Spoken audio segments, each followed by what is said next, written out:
Shalom saudara yang dikasih Tuhan, selamat pagi.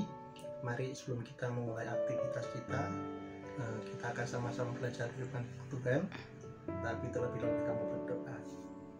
Mari kita berdoa. Bapa dalam surga yang mulia, terima kasih buat pagi hari ini.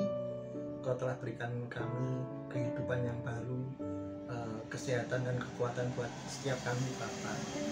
Dan kami berdoa buat hari ini Tuhan, biarlah Kau memberkati setiap kami yang hari ini mau beraktivitas anak-anak-Mu, sehingga dalam aktivitas kami tetap bawa Engkau dalam hidup kami Tuhan.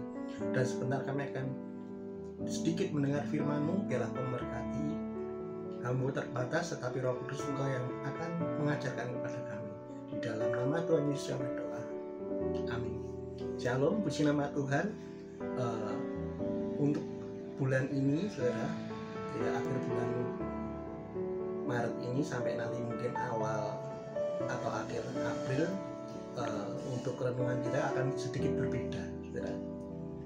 Dari kemarin setiap satu bulan kita ada tema besar. Saudara bisa belajar dari hamba-hamba Tuhan yang sudah dipercaya untuk menyampaikan, tapi khusus untuk tema hari sekarang, tema untuk bulan ini, kita akan bahas satu perikop. Kita akan belajar tentang Injil Yohanes, dan nanti setiap hari satu perikop akan turut. Saya berdoa semua bisa mengikutinya setiap hari, sehingga kita semua bisa lebih mengenal lagi tentang Tuhan. Puji nama Tuhan, kita akan buka dalam Yohanes 1 ayat yang 1 sampai yang ke 18. Saya akan bacakan buat saudara. Perikopnya, firman yang telah menjadi manusia. Pada mulanya adalah firman. Firman itu bersama-sama dengan Allah, dan firman itu adalah Allah. Ia pada mulanya bersama-sama dengan Allah. Segala sesuatu dijadikan oleh Dia, dan tanpa Dia tidak ada satupun yang telah jadi di antara segala yang telah dijadikan. Dalam Dia ada hidup, dan hidup itu adalah terang manusia. Terang itu bercahaya dalam kegelapan, dan kegelapan itu tidak akan menguasainya. Datanglah seorang yang diutus Allah, namanya Yohanes. Ia datang sebagai saksi untuk memberi kesaksian tentang terang itu, supaya oleh dia semua orang menjadi percaya. Ini Yohanes Pembaptis, bukan Yohanes yang menulis kitab Injil Yohanes. Ya, saudara. Ia bukan terang itu, tetapi ia harus memberitakan kesaksian tentang terang itu. Terang yang sesungguhnya yang menerangi setiap orang sedang datang ke dalam dunia. Ia telah ada dalam dunia, dan dunia dijadikan olehnya, tetapi dunia tidak mengenalnya. Ia datang kepada milik kepunyaannya, tetapi orang kepunyaannya itu tidak menerimanya. Tetapi semua orang yang menerimanya diberi kuasa supaya menjadi anak-anak Allah, yaitu mereka yang percaya dalam namanya. Orang-orang yang diperanakan bukan dari darah atau daging, bukan pula secara jasmani oleh keinginan seorang laki-laki, melainkan dari Allah. Firman itu telah menjadi manusia dan diam di antara kita, dan kita telah melihat kemuliaannya, yaitu kemuliaan yang diberikan kepadanya sebagai anak tunggal Bapa, penuh kasih karunia dan kebenaran.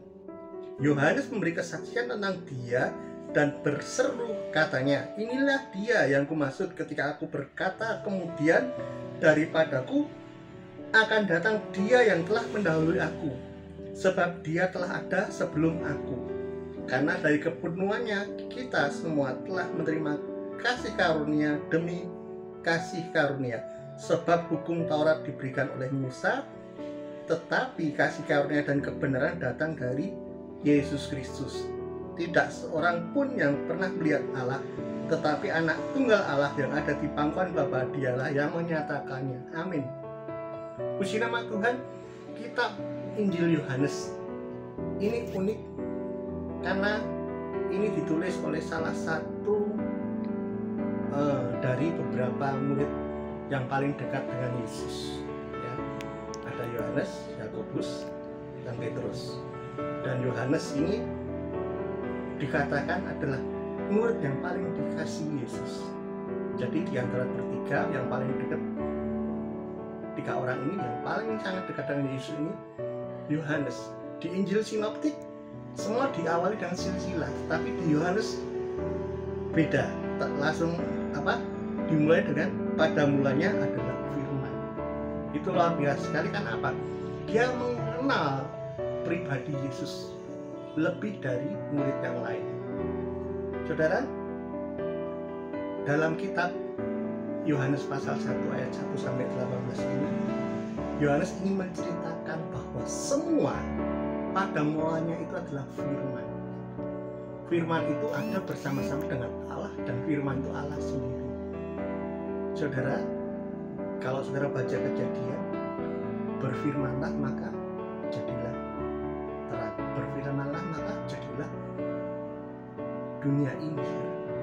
Cara Tuhan menciptakan dunia dan alam isinya dengan apa? Dengan berfirman.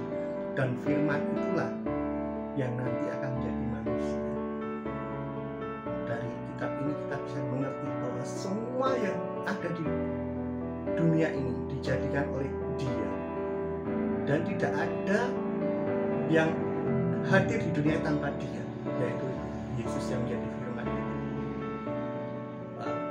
Yang pertama kita pelajari bersama-sama bahwa semua ini adalah tentang Yesus. Saudara harus tahu, kita bekerja, kita melayani, kita hidup di dunia ini untuk siapa? Untuk firman itu, yaitu Yesus. Ini yang harus kita mengerti apa yang Yohanes mau. Dia menuliskan bahwa dasarnya, kenapa engkau bersedih lelah hari ini, engkau bekerja keras, engkau belajar, bagi engkau itu orang mahasiswa, engkau belajar yang sangat rajin, engkau yang masih sekolah juga engkau belajar sangat rajin. Itu apa? Dasarnya semua karena Yesus. Dan selanjutnya saudara, dan firman itu ada di dalam diri kita. Saudara, tanpa Yesus hadir, tanpa firman itu menjadi manusia, tidak akan ada yang namanya Yesus di dalam kita dan kita di dalam Yesus. Firman Tuhan katakan apa? Aku di dalammu dan engkau di dalammu. Dan caranya bagaimana bisa kita ada di dalam Yesus? Caranya cuma satu, firman itu harus menjadi manusia. Dan oleh karena kasih karunia, hari ini kita nggak jauh dari Yesus, tapi Yesus ada dalam diri kita. Dan diri kita, dan di dalam diri kita, di dalam Yesus ada diri kita. Puji nama Tuhan, saya bersyukur sekali buat firman Tuhan buat pagi hari ini. Dialah menjadi kekuatan buat kita. Kita harus tahu bahwa yang pertama, semua itu ada karena Yesus. Dan karena ada Yesus, maka beliau, Sang Juru Selamat, bisa ada dalam diri kita. Puji nama Tuhan, biarlah ini bisa memberkati buat saudara, buat pagi hari ini. Dan saya berdoa saudara bisa mengalami Tuhan sepanjang hari ini. Mari kita akan berdoa. Tuhan Yesus, terima kasih buat firman-Mu. Terima kasih Engkau sudah menjadikan alam semesta ini. Terima kasih Engkau sudah menjadikan hidup kami buat hari ini. Dan kami berdoa Bapa, biarlah kami sepanjang hari bisa mengalami Engkau. Terima kasih. Di dalam nama Yesus kami berdoa. Haleluya.